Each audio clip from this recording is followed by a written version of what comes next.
안녕하세요 시청자분들. 전일 코스닥 지수가 최초가부터 마이너스 2%로 시작을 하다가 그대로 이제 밀린 만큼 회복을 해주면서 마무리가 되는 모습이었는데요.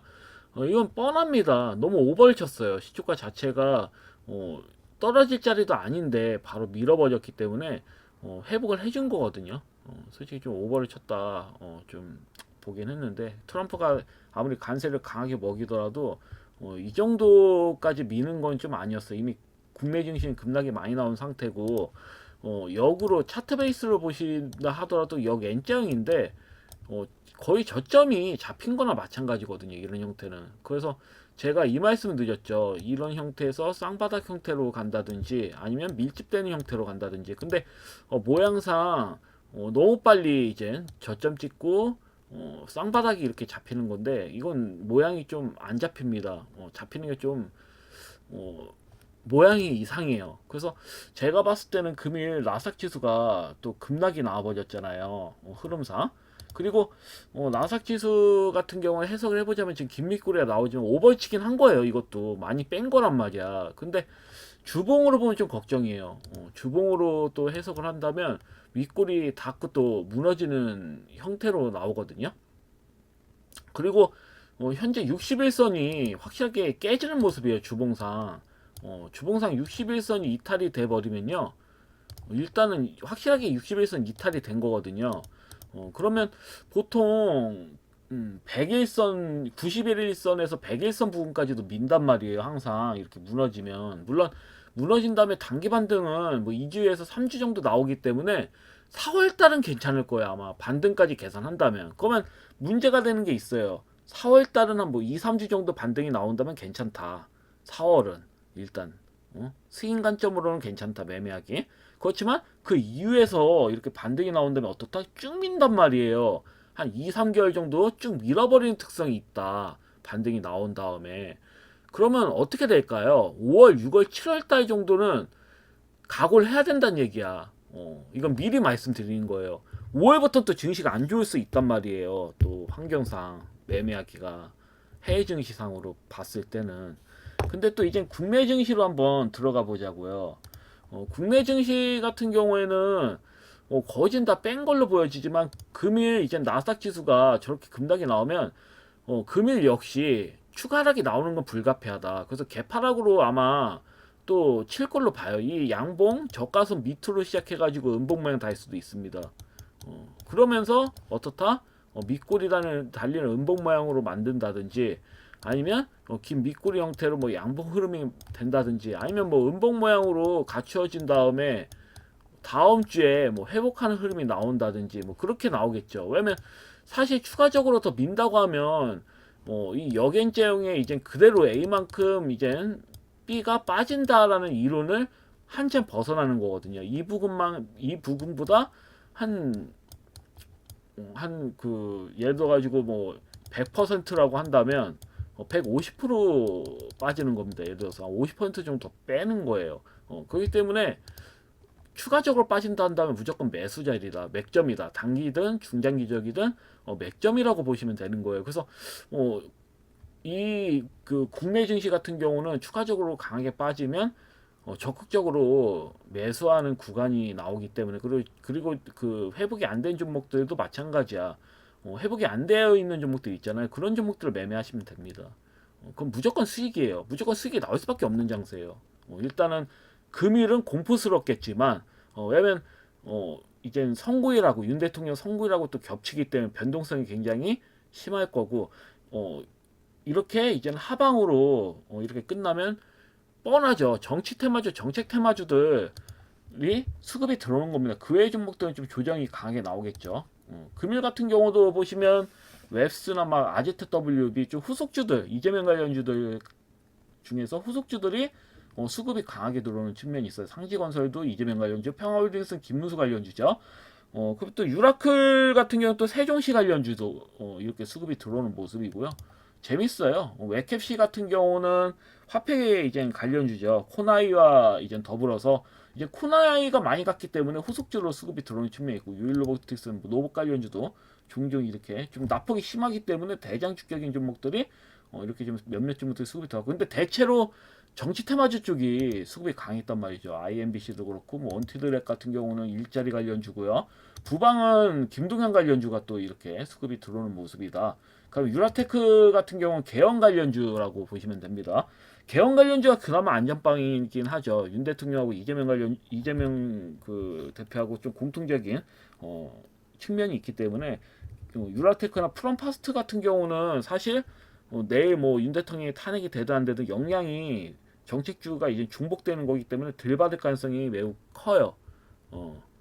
정책 관련주 같은 경우는 뭐 일자리 관련주도 마찬가지고 다만 제가 봤을 때는 한번 차트 베이스를 볼게요. 그냥 제가 예상하기엔 제가 에이텍을 말씀드렸잖아요. 우리 시청자님들한테 저는 에이텍 알려드린 게 현명하다고 봐요. 제가 뭐라고 말씀드렸나요? 마이너스 10%에서 마이너스 12%까지 밀릴 수 있다. 그렇지만 마이너스 8% 이하 때부터는 한번 매매해 보셔라. 앞전 고점 돌파 나오지 않고 이렇게 뭐 갭으로 시초가 올린 다음에 뭐 민다든지 아니면 갭하락으로 그냥 그대로 밀었을 땐 마이너스 8% 이하일 때는 공략을 해볼 만하다. 물론 제가 이 얘기도 하긴 했어. 회복이 만약에 안 되고 음봉 상태에서 되면 뭐 매도 때리세요. 그냥 뭐 그렇게 말씀드리긴 했지만 사실 때릴 필요는 없죠. 왜냐면 제가 누누이 말씀드렸지만 손절을 이걸 해야 되나? 굳이? 제가 이 말씀까지 드렸단 말이야. 왜냐면 앞전 고점 돌파는 분명히 나올 것 같거든요. 제가 봤을 때는. 못해도 43,500원은 넘기는 형태로 가야 된단 말이죠. 이 종목 같은 경우는. 그래서 그 넥스트 보시면 이제 렉스트레이드 시세로 본다면 8시까지 하잖아요. 그래서 보시면 36,800원으로 끝났죠. 렉스트레이드 시세는 보시면 에이텍이 8시까지 이제 장이 열리기 때문에 이게 가능한 겁니다. 그래서 보시면 에이텍이 상승 흐름으로 여하튼 마감이 됐습니다. 36,800원에 마감이 됐어요. 그러면 확실히 제가 말씀드린 대로 마이너스 8% 이하에서만 매수하셨으면 수익으로 시작할 수가 있다. 물론 변동이 있을 수는 있어요. 근데 대체로 내일 11시에 이제 윤 대통령 이제 탄핵 선고에 대해서 이제 결과가 나오니까 그 전 한 10시 이전에서는 이재명 관련주도 굉장히 좀 강할 가능성이 또 커요. 믿고 일하는 형태의 신고가 나올 수도 있습니다. 대개 상한가 흐름이 나올 수가 있어요. 그렇지만 상한가 친 종목들은 굉장히 좀 조심하셔야 돼. 과거 이제 박근혜 대통령이 탄핵이 됐을 때 그때도 비슷했어요. 상한가가 10시까지는 상한가가 막 쳤어.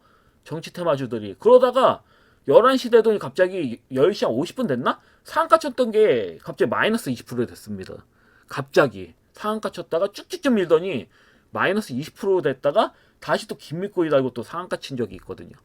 그만큼 변동성이 금일 같은 경우는 크단 말이에요. 그래서 만약에 시세가 내일 에이텍이 시세가 쭉 나왔다 한번 그건 그냥 매도 해버려요. 시세 좀 나왔으면 수익 보시고 매도 하셔라. 왜냐면 저는 내일 왜냐면 그 에이텍도 그렇고 일성건설 뭐 다 이재명 관련주들이죠. 모양이 비슷해요. 보시면 제가 왜 시세가 나올 것 같냐라고 말씀드린다면 왜 드리냐면 뭐 이스타코도 뭐 보면 모양이 다 기니꼬리에서 음봉 모양 달린 거잖아요. 그러면 이제 내일 갭으로 살짝 나온다 하더라도 못해도 이 이틀 전에 고가 부근은 돌파를 할 것 같단 말이죠. 에이테포도 비슷해요. 이 이재명 관련주들 보면 모양이 다시 보겠습니다. 모양이 다 비슷합니다. 그러면 앞전 고점은 일단 뚫린다고 하더라도 수익은 괜찮은 거거든요. 지수가 급락 나온 거에 비해서 수익이 나쁘지 않단 말이죠. 예를 들어서. 그리고 역으로 봤을 때는 이 시세가 이렇게 뭐 쫑알쫑알 나오다가 안 나올 수도 있잖아요. 맞죠? 오히려 만약에 윤 대통령이 탄핵이 결정이 됐어. 탄핵이 되었어.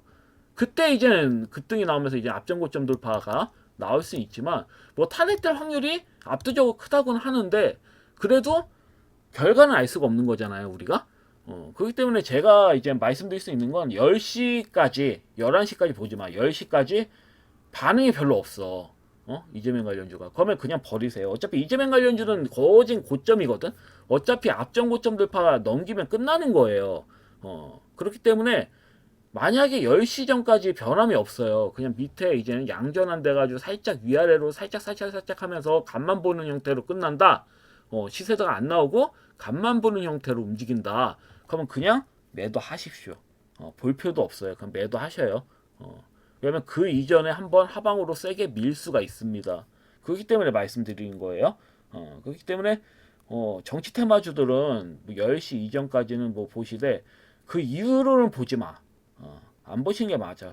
그 이유는 어쩌면 도박이니까. 근데 제가 생각하는 시나리오는 일단 윤 대통령이 11시에 이제 탄핵이 확정이 되면서 앞전고점 돌파가 나온다. 왜냐면 세력들이는 제가 봤을 때 이미 좀 알고 있지 않을까. 저는 이렇게 좀 보고 있는데 앞전고점 돌파가 나올 확률이 커요. 이재명 관련주는 전체적으로 모양이 다 뚝뚝뚝 뚝뚝 잡혀 있단 말이죠. 모양이 앞전고점 돌파 넘기기 이쁘게 잡혀 있다. 관련주들이 죄다. 그래서 저는 앞전고점 돌파는 넘길 것으로 보여지는데 일단은 그렇게 좀 대응하시면 될 것 같아요. 내일은 뭐 장 초반에 나와봐야 정치 테마주밖에 없어요.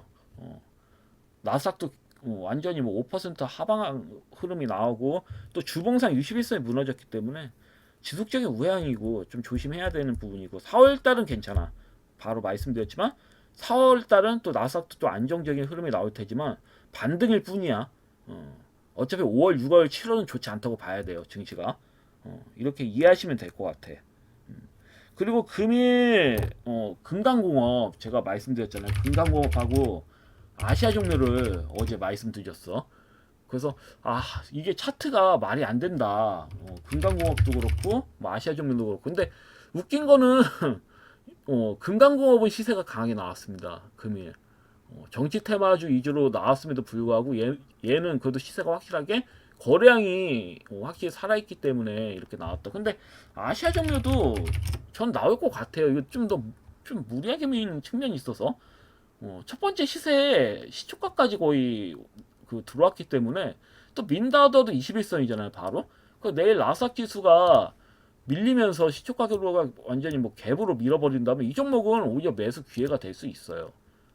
제가 누누이 말씀드리지만 이렇게 해서 장대 한번 나올 수도 있고 아니면 뭐 금일 음봉으로 이렇게 마무리되고 이제 다음 주에 장대 한번 나올 수도 있는 거죠. 이런 종목 같은 경우는 들고 계신다면 손절하지 말고 끌고 가 보세요. 이게 말이 안 돼요. 이 말이 되나? 거래량 완전히 실려 있고 쭉쭉 빠지는데 거래량이 없잖아요. 또 상당히 말이 안 됩니다. 말이 안 되지만 은근 많지. 그리고 내일 같은 경우는 이제 제가 추천드린 CG 메디텍 같은 경우도 금일 이제 코사기 급락이 이제 시초가 나오면서 말도 안 돼요. 저는 이거 좀 말이 안 된다고 보는데 이렇게 좀 밀면서 회복을 제대로 못하고 끝났는데 내일 또 나스닥 지수로 인해서 또 뭐 바로 양봉 밑으로 갭으로 또 민다면 글쎄요. 제가 봤을 때는 더 밀자리가 있는지 모르지만 만약에 민다고 한다면 뭐 음봉으로 끝난다고 한다면 이런 종목들을 오히려 정치 테마주들보다는 이런 종목을 오히려 더 뭐 추미를 한다든지 더 매수하시는 전략이 좋겠죠. 말이 안 되거든요. 이 종목 말고도 제가 파이메딕스 같은 경우는 제가 뭐라고 했나요? 이 종목은 제가 한번 시세 나왔을 때 이건 매도하시는 게 좋겠다. 왜냐면 월봉을 보시면 월봉이 어때요? 시초가와 저가가 비슷하죠. 안 깼단 말이에요. 그러니까 시가가 8,360원을 시작했는데 저가선 8,360원을 깨지질 않았습니다. 보통 시초가 아래로 한번 살짝이라도 깨트리고 시세가 시작이 되는 거거든요. 그래서 8,360원이 깨진다고 한다면 그때부터는 안심하고 매수하셔도 상관없습니다. 제가 봤을 때는 내일 밀릴 걸로 보여지는데 밀릴 때부터는 이제 매수 관점이에요. 근데 언제 매수하시는 게 좋냐? 11시 이후에 윤석열 대통령 탄핵 이게 되든 안 되든 여튼 선고일이 확정이 됐을 때, 확정이 되고 마무리가 됐을 때 그때부터 이제 리스크가 사라지는 거예요. 불확실성한 정치적인 리스크가 사라지기 때문에 안심하고 진입하셔도 되는 거예요. 이런 종목들 이렇게 거래량이 세게 들어오고 그냥 조정 나오는 종목들 있잖아요. 정치 테마주들보다는 이런 종목들 매매하시는 게 더 좋아요. 정치 테마주들은 사망 선물이에요. 내일. 내일 이래나 저래나 급락 나올 겁니다. 뭐 아니면 상한가가 나온다 하더라도 하루 이틀이겠죠. 나와봐야. 그렇기 때문에 메리트가 없어요. 정치 테마주는 먹을 파이가 이제 적어. 메리트가 없어요. 그래서 차라리 기존의 정치 테마주 쪽으로 수급이 죄다 물린 상황에서 피해본 종목들 있잖아요. 수급이 안 들어오고 이렇게 긴 종목들, 이런 종목들이 오히려 좋은 매수 기회가 되는 겁니다. 그래서 내일 같은 경우는 파인메디스 같은 경우는 제가 기존에도 계속 추천을 드렸는데 이 종목은 만약에 내일 밀린다 그럼 이 종목 한번 공략해 보셔도 괜찮을 것 같아요. 제가 봤을 땐 그래요. 그냥 엉뚱한 종목들보다는 그냥 밀렸을 때 좀 오버치는 종목들, 뭐 오늘 제가 뭐 아시아 종목도 말씀드렸고, 이건 근데 이 종목은 살짝 잡주 성향도 있어요 사실. 근데 오버라는 거지. 거래량에 비해서 이건 그냥 뭐 대놓고 세력이 빼는 모습을 보이니까. 그래도 뭐 내일 아니면 내일 11시 이후에 이렇게 뭐 초반에 밀리지만 11시 이후에 이제는 그런 그 내용들 이 악재가 사라진 뒤에는 그래도 밑꼬리 달리는 형태로 장대 한봉 나오기에는 좀 좋은 종목이 아닐까 싶어가지고, 아니면 뭐 은봉으로 끝나고 다음 주에 나올 수도 있는 거고, 아까도 제가 계속 강조드리지만 그 외에 뭐 시지메디텍이나 파인 메딕스 뭐 이 종목 말고도 되게 많아요. 대다수의 종목들이 많아. 정치 테마주를 제외하고 매수하라는 거야. 내 말은 정치 테마주들 제외하고 바닥을 기는 종목들, 좀 안정적인 감사보고서 나오고 이렇게 거래량이 강하게 앞전에 실렸는데 이렇게 밀리는 종목들을 매매하시라는 거예요. 제가 말씀드린 거는. 그래서 이런 식의 매매를 하시면 크게 문제는 없으실 것 같아요. 아셨죠? 여하튼 영상은 여기까지고요. 일단은 제가 생각하는 걸 말씀드린 거니까 무조건 뭐 따라 하시라는 건 아니고 저라면 이렇게 한다라는 거예요. 그래서 참고 정도로만 좀 하시면 좋을 것 같습니다. 여하튼 영상은 여기까지고요. 다음 주에 또 뵙도록 하겠습니다. 감사합니다. 방송 마치겠습니다.